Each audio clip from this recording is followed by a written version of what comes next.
ಸಂಖ್ಯಾಕಾಂಡ ಅಧ್ಯಾಯ 10 ಬೆಳ್ಳಿಯ ಕಹಳೆಗಳು.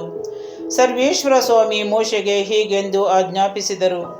ನೀನು ಬೆಳ್ಳಿಯ ತಗಡಿನಿಂದ 2 ಕಹಳೆಗಳನ್ನು ಮಾಡಿಸು. ಜನರನ್ನು ಸಭೆ ಸೇರಿಸುವುದಕ್ಕೂ ಹಾಗೂ ದಂಡನ್ನು ಹೊರಡಿಸುವುದಕ್ಕೂ ಅವುಗಳನ್ನು ಉಪಯೋಗಿಸು.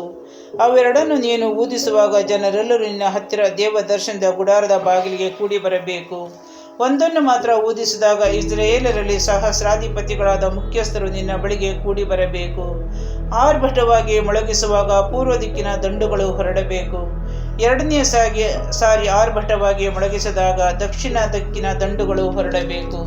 ಹೀಗೆ ಪ್ರಯಾಣ ಹೊರಡಬೇಕಾದಾಗ ಆರ್ಭಟವಾಗಿಯೇ ಮೊಳಗಿಸಬೇಕು. ಜನರನ್ನು ಸಭೆ ಸೇರಿಸಬೇಕಾದಾಗ ಸಾಧಾರಣವಾಗಿ ಊದಿಸಬೇಕೇ ಹೊರತು ಆರ್ಭಟವಾಗಿ ಮೊಳಗಿಸಬೇಕಾಗಿಲ್ಲ. ಆರೋನನ ವಂಶಸ್ಥರಾದ ಯಾಜಕರ ಈ ಕಹಳೆಗಳನ್ನು ಊದಬೇಕು. ನಿಮಗೂ ನಿಮ್ಮ ಸಂತತಿಯವರಿಗಿದು ಶಾಶ್ವತ ನಿಯಮವಾಗಿರಲಿ. ನೀವು ಸ್ವದೇಶವನ್ನು ಸೇರಿದ ಮೇಲೆ ನಿಮ್ಮನ್ನು ಪೀಡಿಸುವ ಶತ್ರುಗಳ ಮೇಲೆ ಯುದ್ಧಕ್ಕೆ ಹೊರಡುವಾಗ ಆ ಕಹಳೆಗಳನ್ನು ಆರ್ಭಟವಾಗಿ ಮೊಳಗಿಸಬೇಕು.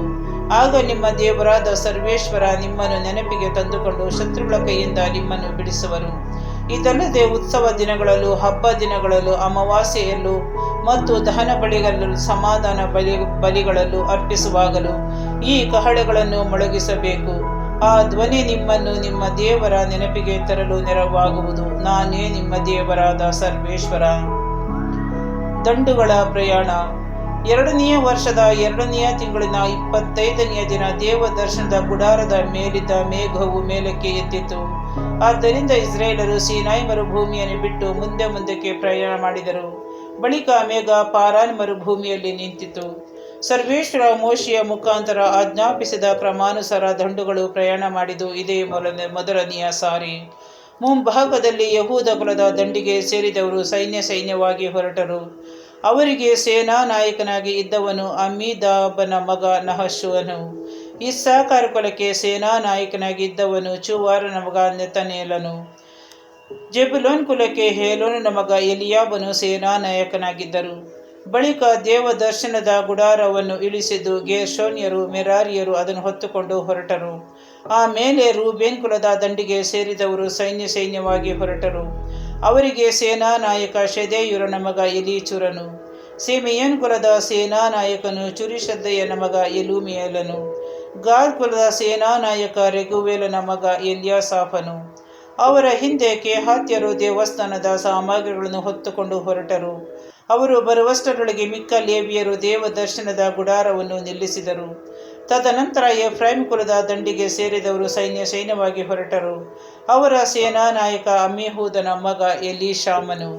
ಮನಸ್ಸೆ ಕುಲದ ಸೇನಾ ನಾಯಕ ಪೆದಾಚುರನ ಮಗ ಗಮ್ಲಿಯೇಲನು. ಬೆನ್ಯಾಮೀನ್ ಕುಲದ ಸೇನಾ ನಾಯಕ ಗಿದ್ಯೋನಿಯ ಮಗ ಅಬೀದಾನನು. ಈ ಎಲ್ಲ ದಂಡುಗಳ ಹಿಂಭಾಗದಲ್ಲಿ ದಾನ್ ಕುಲದ ದಂಡಿಗೆ ಸೇರಿದವರು ಸೈನ್ಯವಾಗಿ ಹೊರಟರು. ಅವರಿಗೆ ಸೇನಾ ನಾಯಕ ಅಮಿಷದ್ದಯ್ಯನ ಮಗ ಅಹಿಗೇಚರನು. ಆಶೇರ್ ಕುಲಕ್ಕೆ ಸೇನಾ ನಾಯಕ ಓಕ್ರಾನನ ಮಗ ಪಗೀಯಲನು. ನಾಫ್ತಾಲಿ ಕುಲಕ್ಕೆ ಸೇನಾ ನಾಯಕ ಏನನ ಮಗ ಅಹೀರನು. ಈ ಕ್ರಮದಲ್ಲಿ ಇಸ್ರಾಯೇಲರು ಸೈನ್ಯವಾಗಿ ಹೊರಟು ಪ್ರಯಾಣ ಮಾಡಿದರು. ಮೋಶೆ ತನ್ನ ಮಾವನಾಗಿದ್ದ ಮಿದ್ಯಾನ್ಗಾದ ರೆಗುವೇಲನ ಮಗ ಹೋಬಾಬನಿಗೆ, ಸರ್ವೇಶ್ವರ ನಮಗೆ ಕೊಡುವುದಾಗಿ ವಾಗ್ದಾನ ಮಾಡಿದ ನಾಡಿಗೆ ನಾವು ಪ್ರಯಾಣ ಮಾಡುತ್ತಿದ್ದೇವೆ. ಇಸ್ರಾಯೇಲರಿಗೆ ಒಳಿತನ್ನೇ ಮಾಡುವುದಾಗಿ ಸರ್ವೇಶ್ವರ ಸ್ವಾಮಿಯೇ ಹೇಳಿದ್ದಾರೆ. ಆದ್ದರಿಂದ ನೀನು ನಮ್ಮ ಸಂಗಡ ಬಾ, ನಮ್ಮಿಂದ ನಿನಗೂ ಒಳ್ಳೆಯದಾಗುವುದು ಎಂದು ಹೇಳಿದ.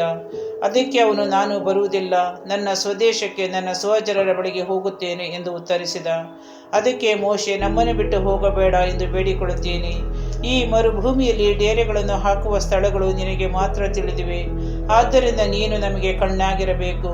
ನೀನು ನಮ್ಮ ಸಂಗಡ ಬಂದರೆ ಸರ್ವೇಶ್ವರ ನಮಗೆ ಮಾಡುವ ಒಳಿತೆಲ್ಲವನ್ನು ನಿನ್ನೊಂದಿಗೆ ಹಂಚಿಕೊಳ್ಳುತ್ತೇನೆ ಎಂದು ಉತ್ತರ ಕೊಟ್ಟನು. ಸೀನಾಯಿ ಬೆಟ್ಟದಿಂದ ಪ್ರಯಾಣ. ಅವರು ಸರ್ವೇಶ್ವರನ ಬೆಟ್ಟವನ್ನು ಬಿಟ್ಟು 3 ದಿನದ ಪ್ರಯಾಣದಷ್ಟು ದೂರ ಹೋದರು. ಇಳಿದುಕೊಳ್ಳಲು ಸೂಕ್ತವಾದ ಸ್ಥಳವನ್ನು ನೋಡಲು ಸರ್ವೇಶ್ವರನ ಒಡಂಬಡಿಕೆಯ ಮಂಜೂಷವು ಆ 3 ದಿವಸ ಅವರಿಗೆ ಮುಂದಾಗಿ ಹೋಗುತ್ತಿತ್ತು. ಅವರು ಪಾಳ್ಯದಿಂದ ಹೊರಡುವಾಗ ಹಗಲಲ್ಲಿ ಸರ್ವೇಶ್ವರನ ಮೇಘವು ಅವರ ಮೇಲೆ ಇರುತ್ತಿತ್ತು. ಸರ್ವೇಶ್ವರನ ಮಂಜೂಷ ಹೊರಡುವಾಗ ಮೋಶೆ, ಹೊರಡೋಣವಾಗಲಿ ಸರ್ವೇಶ್ವರ ಎಚ್ಚೆತ್ತು, ಚದುರಿ ಹೋಗಲಿ ನಿಮ್ಮ ಶತ್ರುಗಳು ಬೆಂಗೊಟ್ಟು, ಓಡಿ ಹೋಗಲಿ ನಿಮ್ಮ ಹಗೆಗಾರರು ಎಂದು ಹೇಳುತ್ತಿದ್ದನು. ಆ ಮಂಜೂಷ ನಿಂತಾಗ ಮರಳಿ ಬರೋಣವಾಗಲಿ ಸರ್ವೇಶ್ವರ, ಸಹಸ್ರಾರು ಇಸ್ರಾಯೇಲ್ ಕುಟುಂಬಗಳ ಬಳಿಗೆ ಎಂದು ಹೇಳುತ್ತಿದ್ದನು.